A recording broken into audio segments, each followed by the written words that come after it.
SOS Forêt Dordogne, au cœur des forêts périgourdines.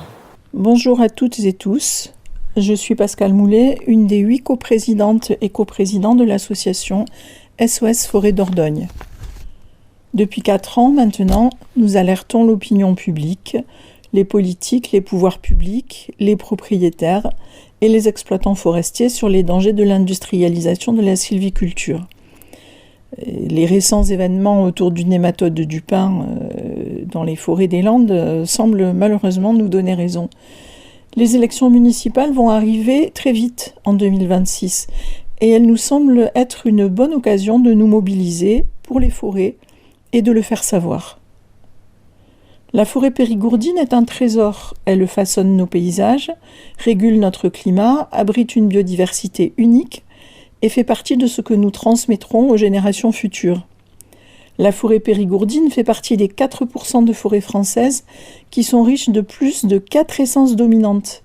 Si elle est qualifiée par les industriels et les sylviculteurs de forêt économiquement pauvre, elle est cependant riche par sa biodiversité, et pas seulement du côté des essences d'arbres.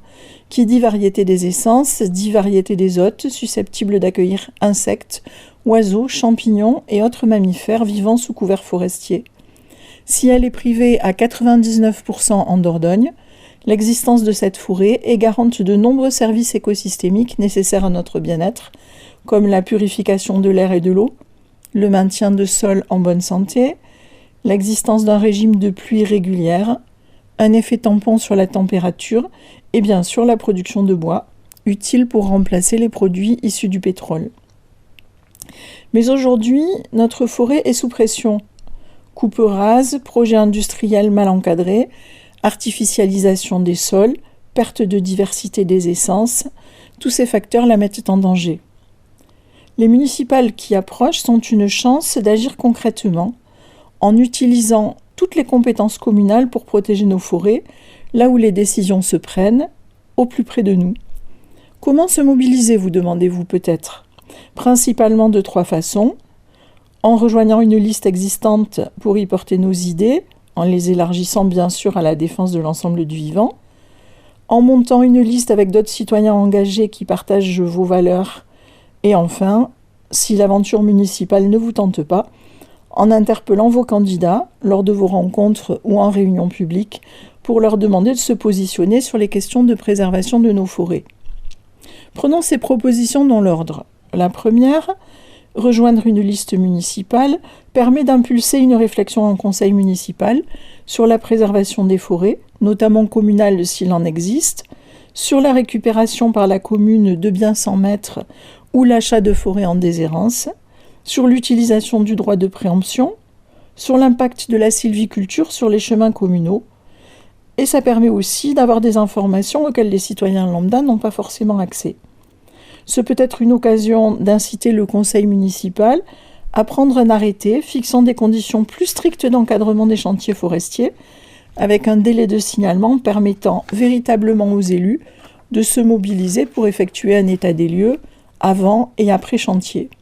Et pourquoi pas de fixer une caution déposée par l'entreprise de travaux forestiers. Ainsi, si les chemins sont dégradés, la commune aura à sa disposition une somme permettant de remettre les chemins en état. Trop souvent, en effet, à l'heure actuelle, ces remises en état sont aux frais des contribuables.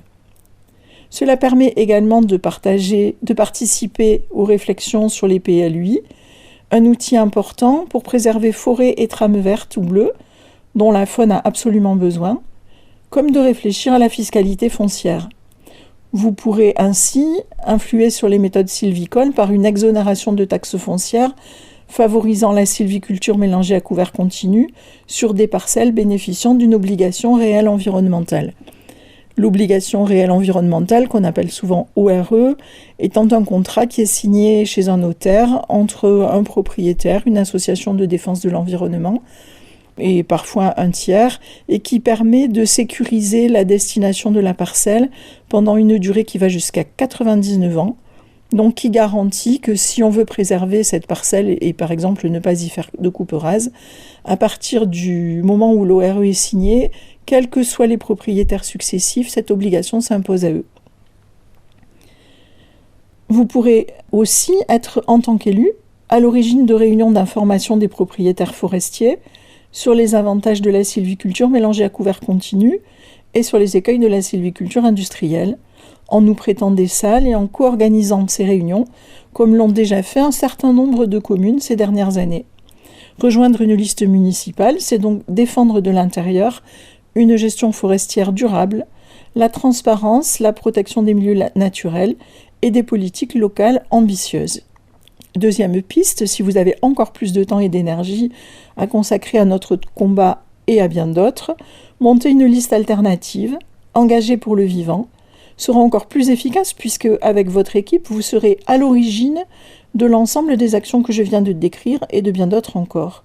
Bien sûr, la préservation de la forêt ne constitue pas un programme à elle seule, mais fort des valeurs et des objectifs partagés, vous pourrez faire progresser votre commune dans des actions véritablement au service du vivant, de la forêt et du bien-être de vos concitoyens. Savoir respecter son environnement et accepter que l'humain et l'argent ne soient pas forcément les seules choses qui comptent, c'est déjà se positionner de façon différente et être attentif et sensible à une cohabitation harmonieuse de tous les êtres vivants. Un projet municipal écologique est forcément aussi un projet de justice sociale. Dans de nombreuses communes, il manque des voies nouvelles capables de faire une priorité de l'environnement et des communs. Porter un projet incluant la préservation de la forêt peut réellement changer la donne en l'ouvrant sur d'autres sujets. Maintien d'une agriculture paysanne, droit de tous à une alimentation saine et équilibrée, réflexion partagée sur les communs, sur des espaces collaboratifs ou de convivialité, et j'en passe. Faisons confiance à la créativité de nos candidats. Et n'oublions pas que les maires élisent les sénateurs. Ils ont donc une influence sur l'action législative de notre pays et ce n'est pas non plus négligeable. Troisième piste enfin, parce que nombre d'entre nous ont déjà des engagements multiples ou tout simplement pas le temps de s'investir dans la vie municipale, reste une action à la portée de chaque citoyen, interpeller les candidates et candidats et leur demander de se positionner par rapport à la préservation de la forêt périgourdine. Si les citoyens se manifestent en masse auprès des candidates et des candidats, ils pourront exiger que chaque future équipe municipale intègre dans son programme des incitations à une gestion forestière durable et concertée en direction des propriétaires, le refus des coupes abusives, la préservation des sols et de l'eau, le soutien aux alternatives locales au bois énergie industrielle et la défense de la biodiversité. Des outils réglementaires existent, ce sont les volontés politiques qui font actuellement défaut. Alors pesons tous ensemble sur nos futurs élus, prenons notre destin en main dès à présent. Notre voix, votre voix compte. Nos questions, vos questions comptent. Nos exigences feront bouger les lignes. Et dans ces combats, vous ne serez pas seuls. Notre association sera à vos côtés pour vous informer sur la législation et la réglementation en vigueur, expliquer les droits et obligations des communes, vous accompagner dans vos démarches auprès des institutions publiques, vous aider à construire des propositions solides et argumentées. Vous l'avez compris, la forêt périgourdine n'a pas de représentants aux élections, elle a besoin de vous, de nous tous. En 2026, faisons de nos communes des actrices déterminées de la protection du vivant. Ensemble, gardons vivante et forte la forêt qui nous relie.